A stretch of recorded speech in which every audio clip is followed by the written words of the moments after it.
Hello everyone. Last class में हम लोग क्वांटाइजेशन पढ़े थे, कंजर्वेशन ऑफ चार्ज पढ़े थे, टाइप्स ऑफ चार्ज, बहुत सारी चीज़ें ना। आज हम लोग को डिस्कस करना है प्रॉपर्टीज़ ऑफ चार्ज। ठीक, तो देखिए सबसे पहली प्रॉपर्टी है लाइक चार्ज रिपेल करेगा, प्लस प्लस रिपेल करेगा, माइनस माइनस रिपेल करेगा। ठीक, दूसरी प्रॉपर्टी है unlike charge attract each other, plus minus attract करता है ना, plus plus repel plus minus attract. ठीक, like charge repel, unlike charge attract. Charge quantized होता है, सबसे स्मॉलेस्ट चार्ज इलेक्ट्रॉन का है, क्वांटाइजेशन पढ़े। चार्ज कंजर्व होगा हमेशा, ठीक है, नेट चार्ज हमेशा कांस्टेंट रहता है। अच्छा, अब ये प्रॉपर्टी है, अगर कोई चार्ज रेस्ट में है, रुका हुआ है, ठीक, स्टैटिक है, तो वो सिर्फ और सिर्फ इलेक्ट्रिक फील्ड प्रोड्यूस करेगा। इसीलिए पहला चैप्टर है हम लोग का इलेक्ट्रोस्टैट। बस में ही। अच्छा, रेस्ट चार्ज सिर्फ इलेक्ट्रिक फील्ड प्रोड्यूस करता है। अच्छा, अगर चार्ज मोशन में है और कांस्टेंट वेलोसिटी से है, ठीक, तो मूविंग चार्ज जो होगा वो करंट प्रोड्यूस करेगा। तो आप लोग का आगे जो सिलेबस है वो करंट इलेक्ट्रिसिटी है, ठीक, और कहीं पे करंट होगा तो मैग्नेटिक फील्ड भी होगा। मतलब अगर कोई चार्ज कांस्टेंट वेलोसिटी से मूव कर रहा है तो इलेक्ट्रिक फील्ड भी प्रोड्यूस करेगा और मैग्नेटिक फील्ड। इसीलिए जो नेक्स्ट यूनिट है वो हमारा क्या है, मैग्नेटिज्म। ठीक, तो पहला rest charge electric field, charge moving with constant velocity, electric field magnetic field दोनों प्रोड्यूस करेगा ना। अगर चार्ज एक्सेलरेटेड मोशन कर रहा है, मतलब उसकी वेलोसिटी बढ़ रही है, तो इलेक्ट्रिक फील्ड भी प्रोड्यूस करेगा, मैग्नेटिक फील्ड भी प्रोड्यूस करेगा, इलेक्ट्रोमैग्नेटिक वेव भी प्रोड्यूस करेगा ना। इलेक्ट्रोमैग्नेटिक वेव क्या होता है, ये सारा वीडियो बना है, आप लोग वीडियो में चेक कर लीजिएगा। इलेक्ट्रोमैग्नेटिक का स्पेक्ट्रम पूरा आप लोग को समझाएं। अच्छा, अब चार्ज अगर कांस्टेंट रेस्ट है तो इलेक्ट्रिक फील्ड, मोशन में है कांस्टेंट वेलोसिटी से है तो इलेक्ट्रिक फील्ड और मैग्नेटिक फील्ड। लेकिन अगर नॉन यूनिफॉर्म वेलोसिटी है, एक्साइटेड मोशन है, तो इलेक्ट्रिक फील्ड, मैग्नेटिक फील्ड और इलेक्ट्रोमैग्नेटिक वेव। ठीक, मोशन में है, कांस्टेंट वेलोसिटी से है तो करंट आता है, और कहीं पे करंट होता है तो मैग्नेटिक फील्ड होता है। और स्टेट से जानते थे, तो ये वाला पॉइंट हो गया।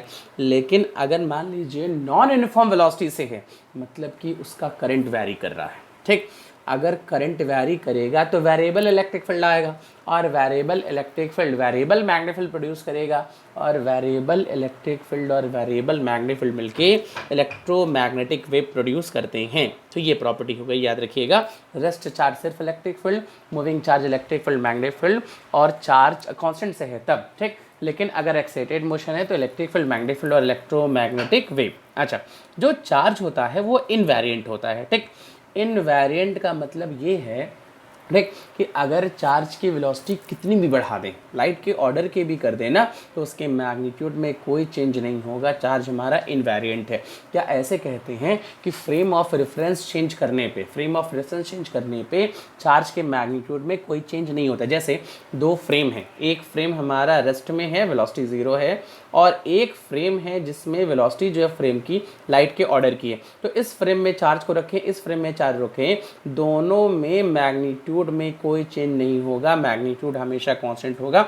मतलब फ्रेम चेंज करने से चार्ज के मैग्नीट्यूड में कोई चेंज नहीं आता है, इसीलिए कहते हैं चार्ज हमारा कैसा है, इनवेरिएंट है। चलिए, ये भी पॉइंट हो गया इनवेरिएंट वाला ना।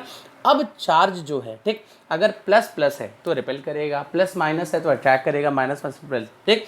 लेकिन चार्ज और न्यूट्रल बॉडी है, ठीक, तो हमेशा अट्रैक्ट करेगा। इंडक्शन में हम लोग पढ़ चुके हैं कि प्लस चार्ज जो होगा न्यूट्रल को अट्रैक्ट करेगा, माइनस चार्ज होगा वो भी न्यूट्रल को अट्रैक्ट करेगा। तो charge body always attract a neutral body.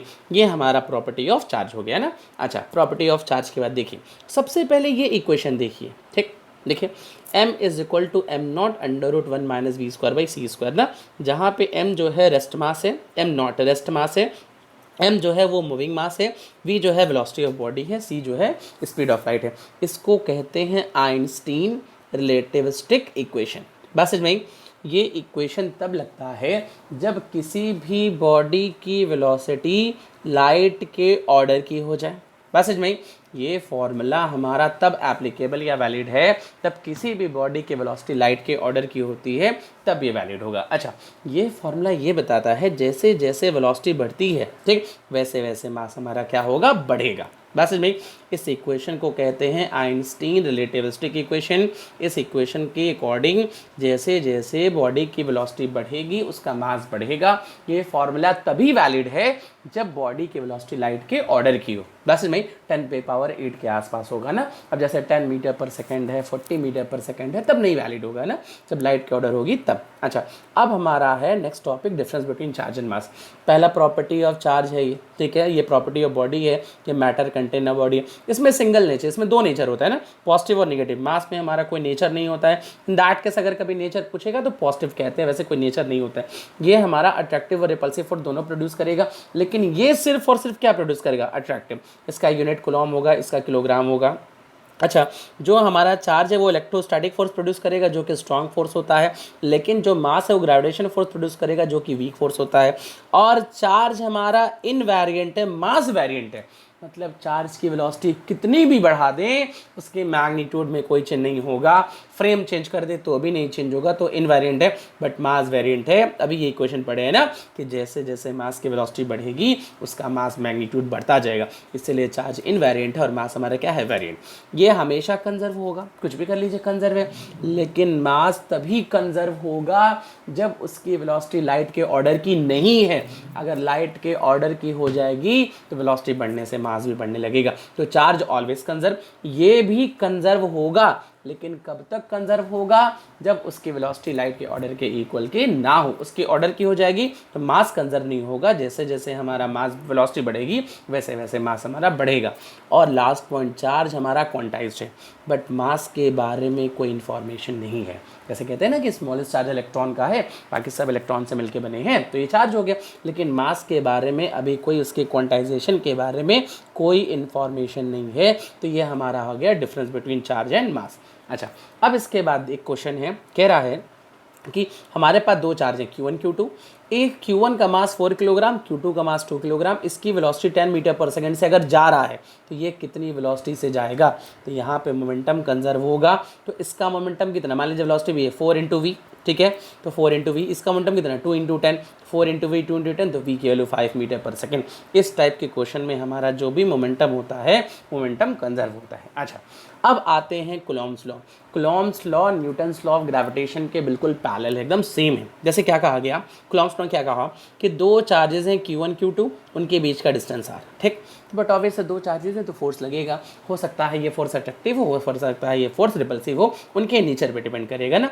तो इनके बीच में जो लगने वाला फोर्स होता है वो चार्जेस के प्रोडक्ट के डायरेक्टली प्रोपोर्शन बट डिस्टेंस के स्क्वायर के इन्वर्सली, इसको इन्वर्स स्क्वायर लॉ भी कहते हैं। बस इसमें तो 2 पॉइंट कूलॉम्स ने कहा लगने वाला फोर्स चार्जेस के प्रोडक्ट के डायरेक्टली लेकिन डिस्टेंस के स्क्वायर के कैसा, इन्वर्सली प्रोपोर्शन होगा। तो इन दोनों को अगर कंबाइन कर दिया जाए तो हमारा फॉर्मूला मिलेगा F = K Q1 Q2/R², और ये इन्वर्स स्क्वायर लॉ को फॉलो करता है। अच्छा, अब देखिए K कांस्टेंट है, K की वैल्यू जो है 1/4 पाई एप्सिलॉन नॉट, ठीक है। इसकी वैल्यू 9 × 10⁻⁹, यूनिट यहाँ से निकाल सकते हैं, न्यूटन, इधर गया metre square upon coulomb square, newton metre पर कूलॉम स्क्वायर, और इसकी value 1/4 pi epsilon naught. Epsilon naught को कहते हैं परमिटिविटी ऑफ फ्री स्पेस। बस में एप्सिलॉन नॉट का काम है परमिटिविटी ऑफ फ्री स्पेस। इसकी वैल्यू ये लिखी हुई है ना 8.85 10⁻⁻12, इसी का जस्ट उल्टा कूलॉम स्क्वायर पर न्यूटन मीटर स्क्वायर। अच्छा, अब एप्सिलॉन नॉट है क्या, एप्सिलॉन नॉट एक ऐसा कांस्टेंट नंबर है जो ये बताएगा, देखिए परमिटिविटी, परमिट ना, एप्सिलॉन नॉट का नाम क्या है, परमिटिविटी ऑफ फ्री स्पेस, मतलब परमिट का मतलब अलाउ, कोई भी मीडियम अपने अंदर से कितनी इलेक्ट्रिक फोर्सेस को अलाउ करेगा, इसी का मेजरमेंट हमारा एप्सिलॉन नॉट या तो परमिटिविटी ऑफ फ्री स्पेस करता है। ग्रेविटेशन में ऐसा कोई टर्म नहीं आया था क्योंकि मीडियम के चेंज होने से ग्रेविटेशन फोर्स पे कोई चेंज नहीं आता है, बट इलेक्ट्रोस्टैटिक फोर्स में जैसे जैसे मीडियम चेंज होगा फोर्स का मैग्नीट्यूड हमारा चेंज होता रहेगा। बस इसमें तो एप्सिलॉन नॉट जो है एक कांस्टेंट है जो ये बताएगा, जो ये मेजर करेगा कि कोई भी मीडियम अपने अंदर से कितनी लाइंस को अलाउ करेगा, मीडियम चेंज होगा तो इलेक्ट्रोस्टैटिक फोर्स की वैल्यू भी चेंज होगी, इसलिए एप्सिलॉन नॉट का नाम भी है permittivity of free space. Free space का मतलब वैक्यूम, मतलब ये जो वैल्यू लिखे है ना, ये वैल्यू हमारे वैक्यूम के लिए है और वैक्यूम और एयर के लिए दोनों वैल्यू सेम होती है। तब हमारा फॉर्मूला आ गया 1/4 पाई एप्सिलॉन नॉट, ऐसा है ना, 4 पाई एप्सिलॉन नॉट और साथ में Q1 Q2/R²। चार्ज इसलिए आया क्योंकि चार्ज में ही फोर्स लग रहा है, आर तो डिस्टेंस है और एप्सिलॉन नॉट वो मेजर कर रहा है अलाउन। अब कुछ लोग क्वेश्चन पूछते हैं कि यहाँ पे कांस्टेंट 4 पाई क्यों आ रहा है। बस इसमें 4 पाई ही क्यों लिख रहे हैं, 7 पाई, 9 पाई, 8 पाई क्यों नहीं लिख रहे हैं? तो इसका आंसर ये है, देखिएगा, अगर कोई स्फीयर है तो स्फीयर का सरफेस एरिया कितना होता है, कर्व सरफेस एरिया, स्फीयर का कर्व सरफेस एरिया जो होता है वो होता है 4 पाई आर स्क्वायर। ठीक, अच्छा, अब एक चार्ज Q1 है, ठीक, इससे यहाँ पे कोई चार्ज रख दिए Q2 जो कि डिस्टेंस r पे रखे, लगने वाला फोर्स F। अगर यही r डिस्टेंस यहाँ रखें, यही डिस्टेंस r यहाँ रखें, यहाँ रखें, यहाँ रखें, यहाँ रखें, हर जगह डिस्टेंस अगर r सेम है और दूसरा चार्ज भी बार बार सेम है तो इनमें लगने वाला फोर्स भी सेम होगा। तो इनका कलेक्शन अगर 3D में करेंगे तो ये कलेक्शन हमारा क्या बनेगा, एक स्फीयर बनेगा और स्फीयर का सरफेस एरिया कितना होगा, 4 पाई आर स्क्वायर। इसीलिए यहाँ पे कांस्टेंट आता है 4 पाई आर स्क्वायर। मैसेज में ही फिर से हम बोल रहे हैं ना, यहाँ पे कांस्टेंट 4 पाई आया, 4 पाई इसलिए आया, स्फीयर का सरफेस एरिया कितना होता है, 4 पाई आर स्क्वायर। ठीक है, तो 4 पाई आर स्क्वायर देखिए आया कैसे है, सबसे पहले एक चार्ज क्या ले लिए, Q1 छोटा सा ले लिए, एक चार्ज क्या ले लिए, Q2, इनके बीच का डिस्टेंस r ले लिए, लगने वाला फोर्स कितना F, r डिस्टेंस यहाँ पे लें तब भी फोर्स F, यहाँ ले, यहाँ ले, मतलब Q2 को r डिस्टेंस पे कहीं पे भी रखें हर बार फोर्स F। इनका कलेक्शन करेंगे तो कलेक्शन क्या मिलेगा, एक स्फीयर, और स्फीयर का सरफेस एरिया कितना होगा, 4 पाई आर स्क्वायर। इसीलिए यहाँ पे कांस्टेंट आ रहा है 4 पाई और उसके बगल में हमारा डिस्टेंस क्या दिया है, R square, 4 pi R square. इसीलिए यहाँ पे कांस्टेंट 4 पाई आर स्क्वायर आता है। ये हो गया हमारा कूलम्ब्स लॉ। और अभी जो भी निकाले हैं वो सिर्फ और सिर्फ फोर्स का मैग्नीट्यूड निकाले हैं। मैसेज में ही कूलम्ब्स लॉ को यूज़ करके सिर्फ फोर्स का मैग्नीट्यूड निकाले हैं। हम लोग डायरेक्शन के लिए अलग से इसको पढ़ेंगे ना। एक क्वेश्चन है, एक चार्ज हमारे पास Q1 है, ठीक, इनका डिस्टेंस पे r डिस्टेंस पे एक चार्ज Q2 R1 डिस्टेंस पे, ठीक है, Q1 Q2 दो चार्जेस है, डिस्टेंस r है, ठीक, इनकी वेलोसिटी अभी 0 है। अब दोनों नेचर सेम है, जैसे ही पास रखेंगे दोनों दूर भागेंगे ना, रिपेल करेंगे।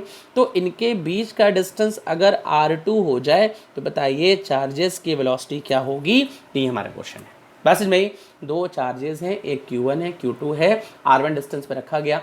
पहले अभी वेलोसिटी 0 थी, जैसे रखा गया रिपेल करना शुरू करेगा, रिपेल करना शुरू करेगा तो जो डिस्टेंस R1 था वो डिस्टेंस अगर R2 हो जाए तो चार्जेस की वेलोसिटी क्या होगी, यही कैलकुलेट करना। आप लोग ट्राई करिएगा, नहीं तो नेक्स्ट वीडियो में हम सॉल्व करेंगे।